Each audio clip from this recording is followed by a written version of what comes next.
জনগণের উপর আস্থা আছে এবং আমাদের বিজয় সুনিশ্চিত ইনশাল্লাহ। ধানের শীষের বিজয়, আমাদের ফরিদপুর 3-এ ধানের শীষের বিজয় নিশ্চিত আমরা, এবং সুন্দর পরিবেশ আছে, আমাদের অসুবিধা হচ্ছে না।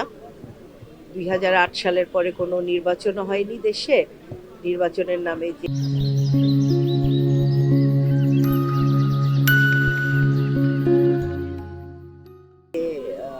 ফার্স হয়েছে, সে নির্বাচনকে তো এই দেশের জনগণ মেনে নেয় না।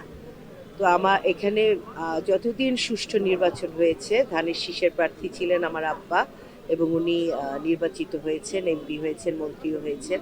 তো আমি খুবই আশাবাদী। ফরিদপুরের মানুষ ধানের শীষে ভোট দিতে চায়, ভোট দিয়ে আমাকে এমপি করতে চায়।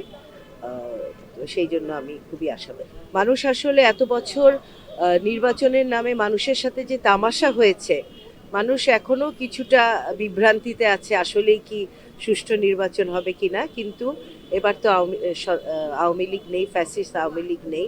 তো আমরা নিশ্চিত, মানুষকে সেভাবে আমরা বোঝাচ্ছি যে এবার নিরপেক্ষ নির্বাচন হবে, এবং তারাও এখন বুঝতে পারছে। আমি যত মানুষের কাছে যাচ্ছি, বোঝানোর চেষ্টা করছি, তারা বুঝেছে যে এবার নিরপেক্ষ নির্বাচন হবে, তারা নিশ্চিন্ত মনে ভোট দিতে পারবে।